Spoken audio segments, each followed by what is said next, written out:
It's a Thursday, it's the 14th of May, it feels like winter and it's Martin's shave test. I want to do a little bit of experimentation. Now I'm going to use today a Speak. Now this is the Speak strangely aromatic shave stick. This one really does smell of lavender. However, for some reason they've labelled it vegan. So I think only vegans are allowed to shave with it. So I'm not a vegan, but anyway, here we go. Let's put some on. I'll quickly whip up a lather before talking about razors, which is what my channel is all about. When I say all about, I'm not an expert by any means on aromas and soaps or brushes. I'm using a crappy little brush. This one is really, really rubbish. I think it was Chinese. It supposedly purports to be badger. I doubt it's ever seen a badger. However, I'll give it a go. Anyway, about the razors. So, I found something which I think you'd all find interesting. This is my small, quite small Coticule stone. It's a late addition to my collection. I've had it, I don't know, probably about a year and a half, 2 years. But it's rather cute because you can knock 7 skittles of crap out of it because it's got an awful lot of material. So for flattening it, which I do fairly regularly when it's had a lot of use, this, by the way, is the worst brush I own. However, the point I was going to make concerning what we're doing today, I managed to actually put this horrible George Butler onto a good edge. Took a little while, but it was worth it, I hope. So we're going to test the George Butler, the awful 5/8 George Butler out. It now does hanging hair test properly, which will prove my contention that if it hanging hair tests properly, it will give a good shave. So this one was the worst out of the last 4 razors I've done. However, the other one I think you'd be more interested in is this. Da, da, da, da, da, da, da. This is a frame. It's a frame I never had much luck with, because although it's a very good maker, it's actually by CRU Stahl, Stahl, and it is of course Swedish. Now the thing with this is, it never did give a very good shave. One of the reasons why, it's got an extremely curved blade. And I have found that by using a small Coticule, thus, you can actually match the curvature of the blade far easier by doing it by hand. Whereas doing it on a bench, no. Anyway, let's just put a little bit more lather on, because that wasn't very much.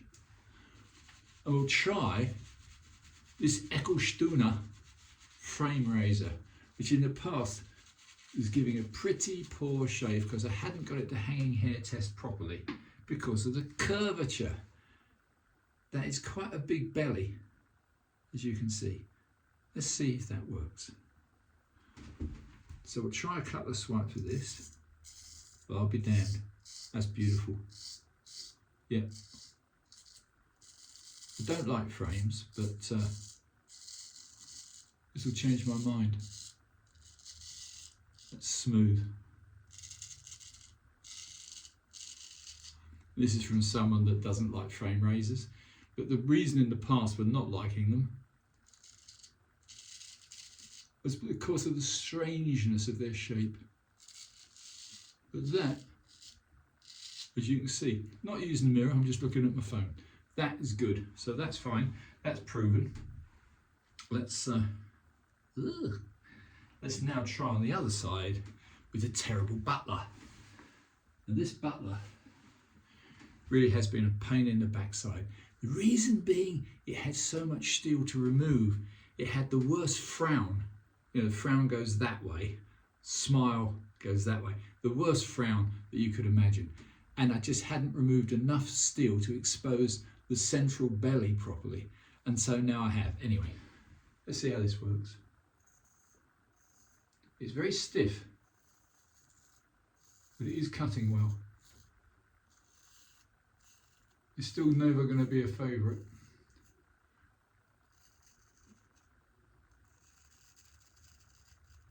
Yeah, that's good. I'll be damned. So, with a little bit of perseverance, anything's possible. I've got to say though, because this is a 5/8 and it's now, because of the amount of steel that I removed, it's quite stiff. When I hanging here tested it, it was almost silent. That's a sign that there's not much hollow ground left in it. So anyway, that's now saved, I'm happy to say. The little Butler, which has got the bard's head beautifully etched onto the blade. Very, very pretty, with of course the famous keen as this razor's edge, invisible. And that's, isn't that lovely? Anyway, that's a homage to the bard. Butler, don't rate them. Don't rate his razors very much at all. However, I'm going to finish off with this quite nice, ultra thin bladed Scandinavian monster. Equestuna's steel though can't be beaten, which is why, of course, in both World Wars, especially the Second World War, it was so important to deny the Nazis, in the case of the Second World War, the use of the best iron ore. The iron ore from Sweden is pure. It doesn't have all the sulphur and junk in it that I'm afraid most countries' iron ore does. That's why, going back to the 16th century, you weren't allowed to export Swedish steel from Sweden because it was all used to make swords, the best in the world. This myth about Japanese swords being the best, they're not. However, that's another story. Yep. Yeah, somebody once did a cutting test between a Japanese katana and a double-edged 16th century style basket sword, and quite honestly they're equal. The quality of the steel, the flexibility that you get, and the temper you get from a European Swedish steel blade is far superior. The reason that the katana and other Japanese are so popular is because of the cushioning effect. The outer layers of steel were in fact a softer steel. The core was very, very hard. So, ultra sharp, much the same with the razor. I do love steel.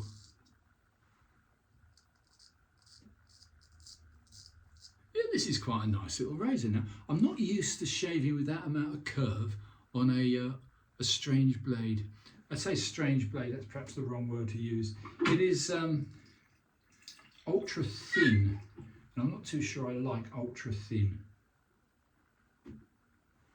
And that is really, really, really, really thin. Hardly any steel there, but it does the job. I just don't particularly like them. Now, I wouldn't pick this as a favourite razor, but it has been redeemed.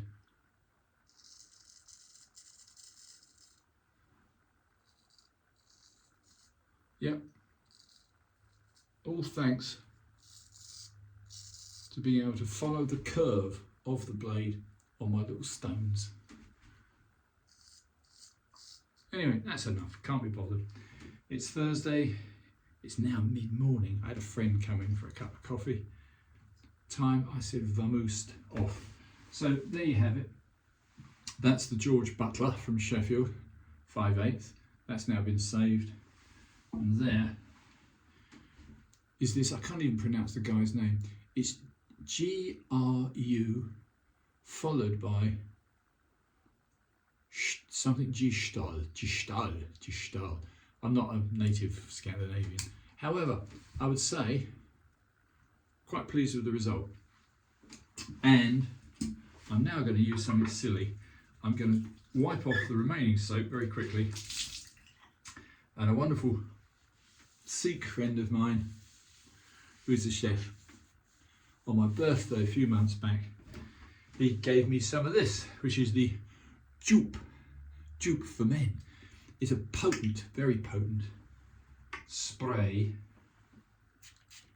aftershave. Very nice smell, full of alcohol, but didn't sting. That's the proof of if you've had a reasonable shave, it shouldn't sting that bad.